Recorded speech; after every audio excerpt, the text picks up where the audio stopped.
అంశాన్ని దాన్ని వివరించిన ప్రతి ఒక్కరిని మీరు జ్ఞాపకం చేసుకోండి. అలానే చివరి ఘట్టంలో ఉంటే తండ్రి ప్రభా మీరు పలికిన తండ్రి ప్రభా యేసయ్య తండ్రి ప్రభా ఆ యొక్క విశ్రాంతిని తండ్రి ప్రభా యేసయ్య మేము ఇక్కడ చదువుకుంటుండగా ధ్యానం చేస్తుంటుండగా తండ్రి ప్రభా మీరు తండ్రి ప్రభా నిలబడి తండ్రి ప్రభా నేనైతే పాపిని తండ్రి ప్రభా ఎట్టి విధంగానే యోగ్యత లేని దానను అర్హత లేని దానను తండ్రి ప్రభా యేసయ్య నిలబడడానికి కూడా తండ్రి ప్రభా యేసయ్య అర్హత లేని దానను మీ ఎదుట నాకు పాపంలో ఒప్పుకుంటున్నాను తండ్రి. తండ్రి ప్రభా నేను కాదు తండ్రి ప్రభా యేసయ్య మీ యొక్క మాటలు మాత్రమే వినబడాలి తండ్రి ప్రభా యేసయ్య మీరు మాత్రమే మాట్లాడండి తండ్రి. యేసయ్య తండ్రి ప్రభా మీరే తండ్రి ప్రభా సమస్తమైన కార్యములు జరిగించమని వేడుకుంటూ నజరేయుడైన యేసు అతి పరిశుద్ధమైన నామంలో ప్రార్థించి వేడుకుంటున్నాం మా పరలోకపు తండ్రి. ఆమేన్. దేవదేవునికి మహిమ కలుగును గాక. మరి 7వ మాటగా దేవాది దేవుడు పరిశుద్ధ గ్రంథంలోని అతి పరిశుద్ధముగా లిఖించబడిన రీతిగా యేసు గొప్ప శబ్దంతో కేక వేసి తండ్రి నీ చేతికి నా ఆత్మను అప్పగించుకొనిచున్నాను అని లూకా సువార్త 23వ అధ్యాయము 46వ వచనంలోని రాయబడి ఉన్నదండి. ఇక్కడ యేసు ప్రభు వారు ఏమని సంబోధిస్తున్నారు?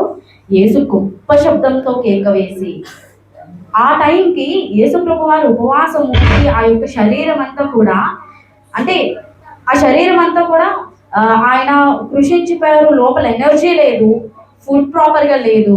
ఆయన శరీరం నుండి ఆ రాత్రి గెత్సెమనే తోటలోనే ఆయన ప్రార్థన చేస్తున్నప్పుడు చెమట రక్తము వలె మారింది అని చెప్పేసి మనం నిన్నటి దినమందు సేవకులు చెప్పారు కదా. అలాంటప్పుడు యేసు ప్రభు వారు అంత గొప్ప శబ్దంతో కేకవేయడానికి అతనికి ఇంకా ఎనర్జీ లేదు, కంప్లీట్గా ఇంకా అయిపోయింది. ఇంకా అతనికి ఉన్న ఎనర్జీ మొత్తాన్ని తన తండ్రి కొరకు చెప్తున్నారు. ఏమనంటే తండ్రి నా ఆత్మను నీ చేతికి అప్పగించుకుంటున్నాను అంటే అది ఒక బాధ్యత. దేవుడు యేసు ప్రభు వారికి ఒక పనిని అప్పచెప్పారు.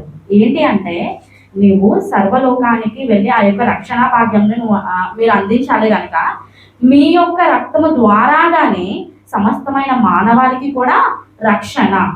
ఎందుకంటే మనం చేసిన పాపములు అసలు మనం కౌంట్ చేసుకోలేము, కానీ దేవుడు చేసిన మేలులు మాత్రం మనం కౌంట్ చేస్తాం అన్నమాట. ఎందుకు? మనం ఒకవేళ ఎవరైనా సరే మనల్ని తప్పు పడుతున్నప్పుడు మనల్ని పెద్ద పట్టించుకోము. మనం అవతల వాళ్ళని తప్పు పట్టాలన్నప్పుడు వస్తాడు చెప్తాం అన్నమాట. ఇక్కడ దేవుడు ఏమని చెప్తున్నారంటే తండ్రి అయిన దేవుడు యేసు ప్రభు వారికి ఇచ్చిన ఆ యొక్క పనిని నెరవేర్చారు. అంటే తండ్రి మీరు నాకు అప్పచెప్పిన ఒక పనిని నేను చేశాను, ఇంకా నా యొక్క ఆత్మని మీ యొక్క చేతులకి అప్పచెప్తున్నాను. యూజువల్గా మనం ఒక యానిమల్ని తీసుకున్నామంటే దానిలో ఏంటుంటాయి? ప్రాణం ఉంటుంది, శరీరం ఉంటుంది. అవునా? ఏముంటాయి? ప్రాణం ఉంటుంది, శరీరం ఉంటుంది. అవి చనిపోయిన తర్వాత ఏమవుతాయి? శరీరము మట్టిలోకి వెళ్ళిపోద్ది, ప్రాణం ఇంకా పోయినట్టే, దానికి ఆత్మ ఉండదు. ఒక యానిమల్ని మనం తీసుకుంటే, ఒక జంతువుని కానీ ఒక అంటే మానవుని కాకుండా రిమైనింగ్ పార్ట్ని ఒక వస్తువుని తీసుకుంటే దానికి చలనమే ఉండదు. బీరువాన్ని తీసుకున్నా, మంచం తీసుకున్నా దానికి చలనం ఉండదు. అవునా? గోడల్ని తీసుకున్నా చలనం ఉండదు. కానీ ఇక్కడ మానవులకు మాత్రమే దేవుడు ఏంటిచ్చారు? ఆత్మనిచ్చారు. ఆ యొక్క ఆత్మని మనం పొందుకున్నామంటే మనము మన యొక్క జన్మ కానీ మనకి సంబంధించిన ప్రతిదీ కూడా దేవుడు చాలా ప్రీషియస్గా అమూల్యమైన దానిగా దేవుడు ఎంచారు. ఇక్కడ ఆదికాండంలోని వ్రాయబడి ఉన్న ప్రకారము దేవుడు మట్టితోని మనిషిని క్రియేట్ చేసి జీవాత్మను జీవవాయువును ఓదగా ఆ యొక్క మనిషి ఏమయ్యాడు? జీవాత్మ అయ్యాడు. అంటే దేవుని యొక్క ఊపిరిని పొందుకున్నాం మనం.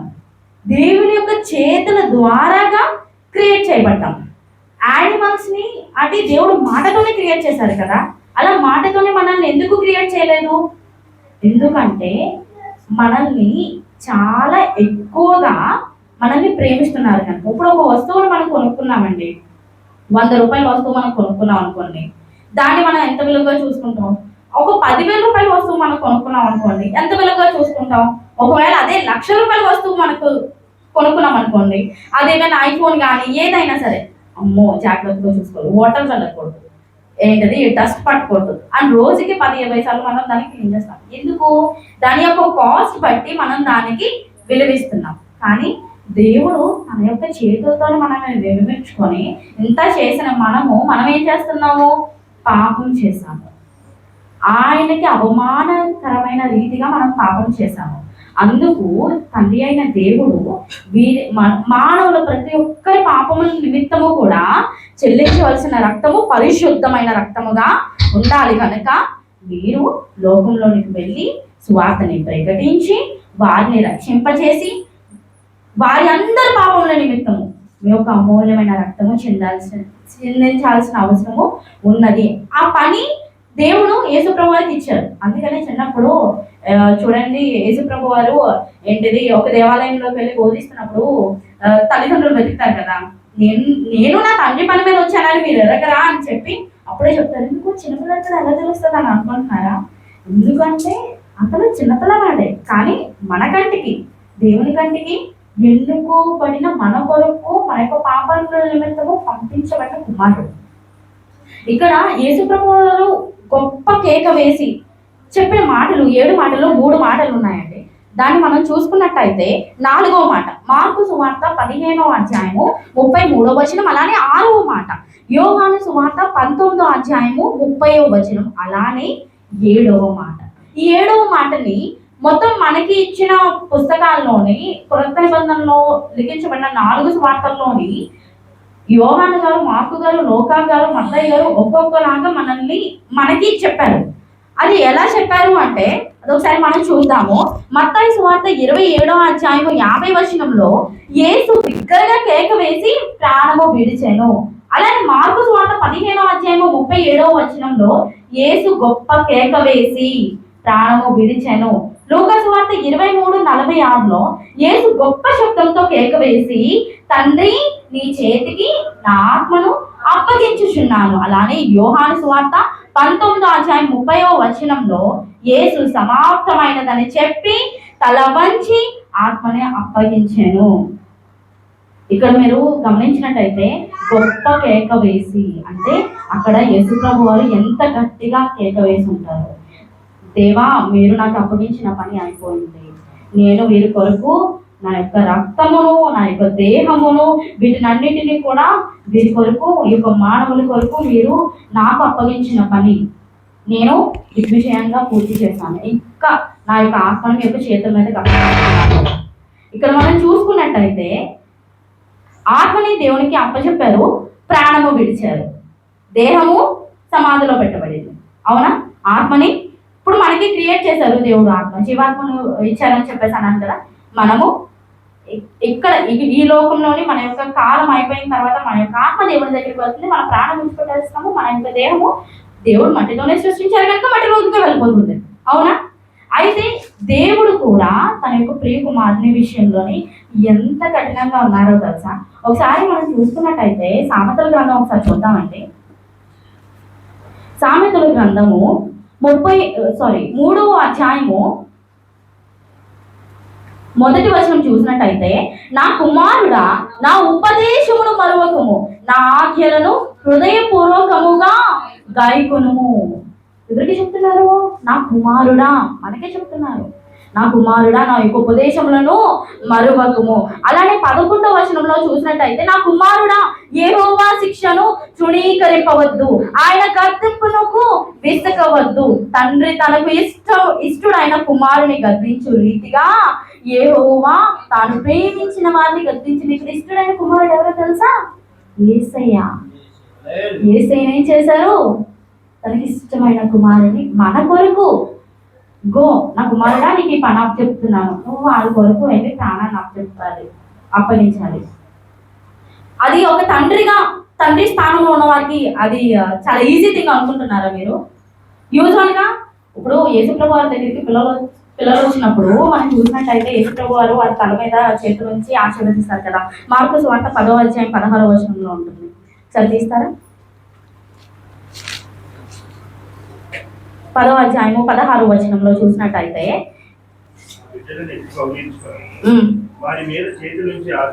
చేతులుంచి ఆశీర్వదించారు. ఇప్పుడు మనం మన పిల్లల్ని ఎలా అయితే చూస్తామో వాళ్ళు తర్వాత తరం వారిని అలానే చూస్తారు. ఇప్పుడు దేవుడు ఎంత ప్రేమగా యేసు ప్రభు వారిని చూసి ఉండకపోతే అదే ప్రేమను మనకి చూపిస్తారు. ఆ యొక్క పిల్లల విషయంలోని యేసు ప్రభు వారు అంత శ్రద్ధగా, అంత ఇదిగా, అంత ప్రేమగా వారిని దగ్గరికి తీసుకొని వారి మీద చేతుల నుంచి వారిని ఆశీర్వదించారు. అట్టి రీతిగానే అమూల్యమైన వాడిగానే యేసు ప్రభు వారిని కూడా తండ్రి అయిన దేవుడు చూసుకునేవారు. అలాంటి అమూల్యమైన తన కుమారుడిని ఇంకా వేరే దారి లేదు. ఇప్పుడు మనకి అసలు వేరే దారి లేదు, ఇంకా ఆ పని చెయ్యాలి, అది అలానే చేయాలి అంటే మనం ఏం చేస్తాం? ఖచ్చితంగా అలానే చేస్తాం. ఇప్పుడు దేవుడైన యెహోవా కూడా మీ యొక్క రక్తము ద్వారాగానే మానవులందరికీ రక్షణ అని చెప్పారు కాబట్టి ఆయన అలానే చేశారు. కాబట్టి మనం ఇప్పుడు ఎలా ఉన్నాం? ఒకవేళ లేదు యేసు ప్రభువు రక్తం చిందించి ఉండకపోయి ఉంటే ఇంకా పాపంలో కొట్టుకొని ఉండిపోయే వాళ్ళమేమో, ఇంకా లోకమంతా మరీ భ్రష్టత్వంతో నిండిపోయి ఉండేదేమో. కానీ యెహోవా దేవుడు ఎంత అద్భుతకరుడు, ఎంత ఆశ్చర్యకరుడు మనందరికీ తెలిసి చెప్పాల్సిన అవసరం లేదు. ఎందుకంటే శూన్యంలోనే సృష్టిని సృజించిన వారు, మాటతోనే సర్వ సృష్టిని సృజించిన వారు, తన యొక్క చేతితోని మనల్ని అపురూపంగా చెక్కుకున్నవారు. ఇప్పుడు మనం అలానే చూసినట్టయితే సామెతలు 3వ అధ్యాయము 11వ వచనం అని చూస్తున్నట్టయితే, తండ్రి తనకి ఇష్టమైన కుమారుడిగా తెచ్చే రీతిగా, అలానే 4వ అధ్యాయం 1వ వచనం చూడండి, కుమారులారా తండ్రి ఉపదేశము వినుడి. కుమారులారా, ఇప్పుడు బైబిల్లో ఉన్నది ప్రతి ఒక్కటి కూడా దేవుడు మన గురించి చెప్పారని చెప్తూ ఉంటారు కదా. అదే రీతిగా తండ్రి యేసు ప్రభు వారికి కూడా, నా కుమారుడా ఇది జరిగించాల్సి ఉంటుంది, ఇది మీరు మాత్రమే చేయగలరు అని చెప్పేసి మన కొరకు తండ్రిని పంపించారు. అలానే యెషయా గ్రంథము 51వ అధ్యాయం ఒకసారి తీద్దామండి.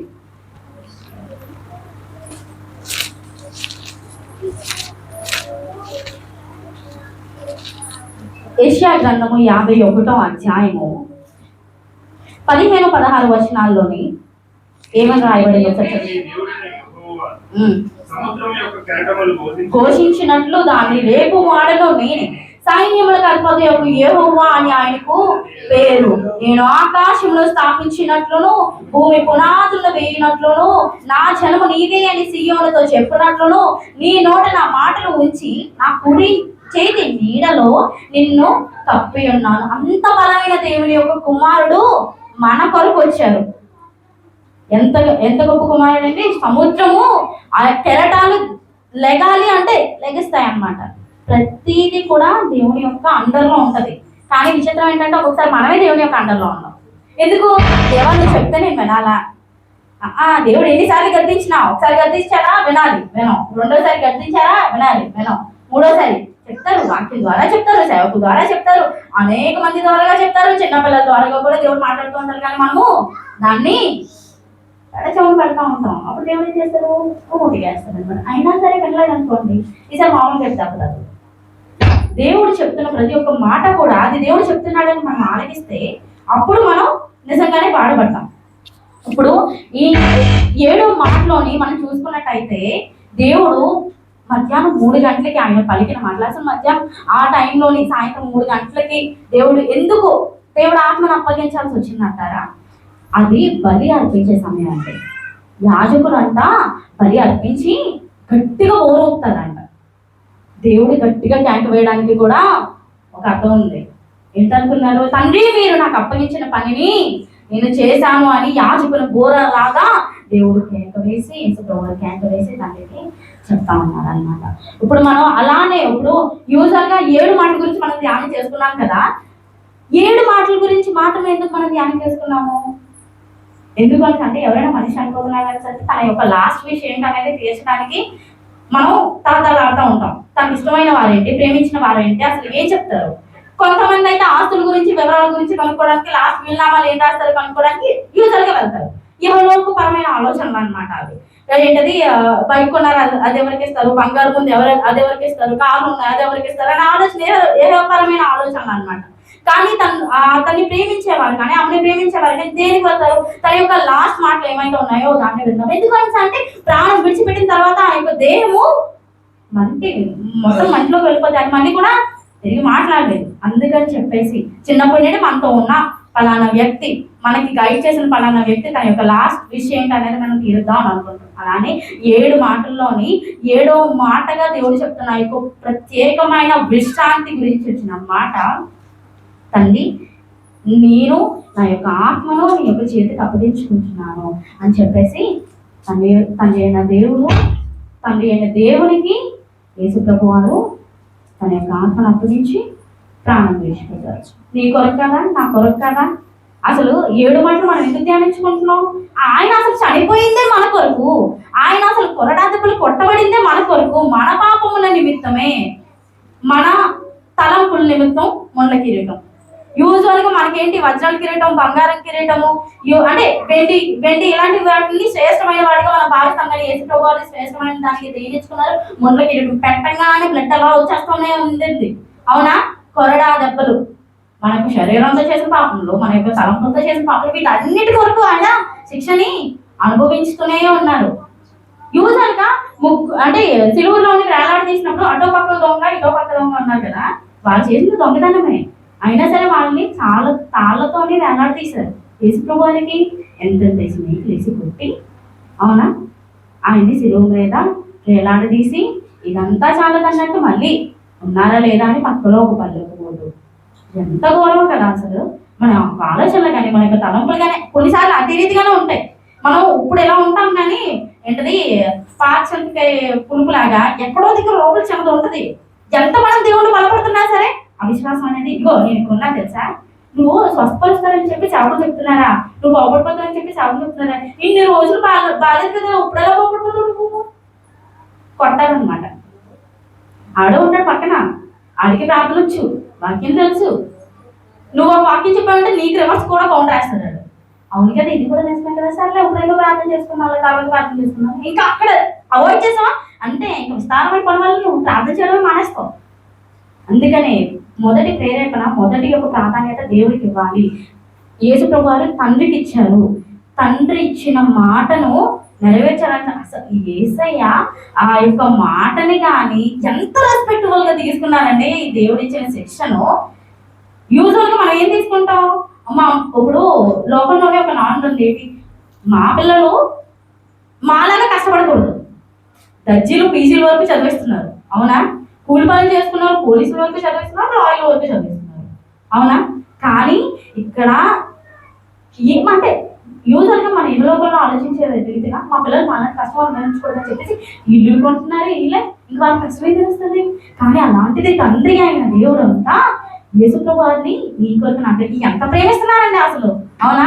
ఎంత ప్రేమను పొందుకుంటున్నాం తెలుసా? ఇలాంటి ప్రేమను పొందుకుంటున్నందుకు మనకి అసలు ఎంత ధన్యమో తెలుసా? అసలు యేసు ప్రభువారి ప్రేమను పొందుకుంటున్నాము, దేవుడైన ప్రభువారి దేవుని యొక్క ప్రేమను పొందుకుంటున్నాము. అటువంటి ప్రేమను పొందుకొని మనం ఇలా ఉన్నాము. చివరిగా నేను చెప్పేది ఏంటంటే, యేసు ప్రభువారు ఎంత అపవాది శోధించినా తొనకలేదు, మనకు లేదు. ధైర్యంతో, విశ్వాసముతో తండ్రి అప్పగించిన ఆ యొక్క మాటను, ఆ యొక్క పనిని స్వీకరించి చేశారు. అట్టి రీతిగానే ఇహలోకంలో ఉన్న మనము కూడా మన యొక్క తండ్రి బాధ్యత రక్షించబడాలి, 10 ఆజ్ఞలు పాటించాలి, ప్రార్థన, వాక్యము అన్నిటిలోనూ బలంగా ఉండాలి. అంటే ఇహలోకంలో ఉండే వాటి వైపు మనం మొగ్గు చూపకుండా దేవుడు మనకి ఏంటైతే బోధిస్తున్నారు వాక్యాన్ని పాటించుకుంటూ, వాక్యానుసారంగా నడుచుకుంటూ, ఇన్ని బాధ్యతలు ఉన్నాయి మనకి. దేవుడికి ఇష్టమైన కుమారుడిగా మనం ఉండాలంటే, కుమార్తెలుగా మనం ఉండాలంటే, యేసు ప్రభు వారు తన యొక్క తండ్రి అప్పగించిన పనిని దిగ్విజయంగా పూర్తి చేశారు. విశ్వాసముతో, నమ్మకంతో, వీటినన్నిటిని కూడా నిలబెట్టుకొని హేళన చేసిన, బాధ పెట్టిన, కొరడంతో కొట్టిన, ఉమ్మూసినా కూడా ఇది నా తండ్రి నాకు అప్పగించిన పని, నేనే చెయ్యాలి అని నిలబడ్డారు. అంటే రీతిగానే దేవుడు మనకు అప్పగి చెప్తున్న పని మనము ఇక్కడ యేసు ప్రభు వారు తండ్రి ఎంత ఆవేదనతో చెప్పుకుంటారు కదా, అంత ఆవేదనతో చెప్పి ఆత్మను అప్పగించుకున్నారు. అట్టి రీతిగానే మనం కూడా విశ్వాసంతో, నమ్మకంతో, దేవుని అందు ప్రార్థనలో, వాక్యంలో తొణకకుండా, వెనకకుండా మనం కూడా అంటే యేసు ప్రభు వారితో పోల్చడం లేదు. కానీ ఆయన అంటే ఇప్పుడు పౌలు గారు తిమోతి గారు చెప్తారనమాట, మీరు అనేకులకు సాక్షులై ఉండేలాగిన మంచి వాటిని మంచి మనుషులకు మీరు అప్పచెప్పండి అని. దేవుడు మనకి యేసు ప్రభు వారిని అప్పచెప్పారు. యేసు ప్రభు లాంటి జీవితం మనల్ని జీవించమన్నారు. మనమైతే జీవించట్లేదు, కానీ ఇక నుండి అయినా అటువంటి జీవితాన్ని మనం జీవించడానికి ప్రయత్నిద్దాము. ప్రయత్నించకుండా ఇప్పుడు గాల్లో దీపం పెట్టి గాల్లో ఆడిపోతుంది, దేవుడా నువ్వే కాపాడన్నట్టు కాదు. మనం చేతులు అడ్డు పెట్టాలి, అవునా? చేతులు అడ్డు పెడితేనే కదా మన యొక్క ప్రయత్నం ఉన్నట్టు. ఇప్పుడు నువ్వు ప్రార్థన చేయకుండా, నువ్వు వాక్యం చదవకుండా నీ యొక్క ప్రయత్నం అందులో ఏమున్నట్టు? దేవుడికి ఇష్టమైన కుమారులుగా నేను లేనా ప్రభు అని అంటే నువ్వు ముందు చేయాలి కదా. ఇది నువ్వు ముందు చేసి అప్పుడు దేవుడిని అడగాలి. ఇచ్చి శోధించమని కూడా వాక్యం చెప్తుంది. మొదట ప్రార్థన పరంగా వాక్యం పరంగా మనం ఇచ్చామనుకోండి, అప్పుడు దేవుడు సరైన సమాధానం మనకు కూడా ఇస్తారు. ఎన్నిసార్లు ప్రార్థన చేసిన జవాబు రావట్లేదు అని చెప్పేసి మనలో మనం చాలా కుంగిపోతూ ఉంటాం. అది కూడా దేవుని చిత్తము. దేవుడికి తెలుసు ప్రతిదీ ఏ సమయం అంది ఏది జరగాలి అనేది. నీకు తలంపు రాకముందే ఆయనకి తెలుసు. అలాంటిది నువ్వు శోధనలో ఉన్నామని ఆయన తెలియదా? ఆయనకి సమస్తమనే తెలుసు. తన యొక్క కుమారుడు, తను ప్రేమించిన కుమారుడు అంత శోధనలో ఉంటేనే దేవుడు ఆ టైంకి దేవా నన్ను ఎందుకు చేయించదు అని చెప్తున్నాడు అనమాట. బిడ్డవానికి అంటే ఇందాక చెప్తున్నట్టు ఇంకా చేయాల్సిన పని చాలా ఉంది, రక్షించబడాల్సిన వాళ్ళు చాలా ఉన్నారు. మనం కూడా విశ్వాసంలోని ధైర్యంగా మనం అందరము కూడా ప్రార్థనలో ఇంకా బహుబలంగా ఇంకా దేవుని పని అని అంటే ఇంకా పరిగెట్టేలాగా మనం చేద్దాం. ఈ యొక్క మాటలు దేవుడు దీవించిన కాక ప్రార్థన చేసుకుందాం. స్తోత్రము తండ్రి, స్తోత్రము దేవా యేసయ్య. ఇంతవరకు తండ్రి ప్రభావం మీరు నడిపించుకున్న విధానం బట్టి వందనాలు, స్తుతులు, స్తోత్రాలు తండ్రి ప్రభా యేసయ్య. మీకే తండ్రి ప్రభా యేసయ్య. మేమైతే నిమిత్త మార్చను కానీ తండ్రి ప్రభావ మమ్మల్ని నిలబెట్టుకున్నారు. తండ్రి ప్రభావ అందరి వందనాలయ్యా. తండ్రి సమస్తమైన కార్యములు తండ్రి ప్రభావం మీ చేతులు అప్పగించుకుంటూ తండ్రి ప్రభావ ఈ యొక్క అవకాశం ఇచ్చిన తండ్రి దేవునికి అలానే సేవకురాలికి నా తరపు నుండి కృతజ్ఞతలు చెల్లిస్తూ నా ఈ ప్రార్థన దేవాది దేవుని సన్నిధిని చేర్చుకుంటూ నజరేయుడైన యేసు అతి పరిశుద్ధమైన నామములో స్తుతించి ప్రార్థించి కొడుకొచ్చిన మా తండ్రి. ఆమేన్.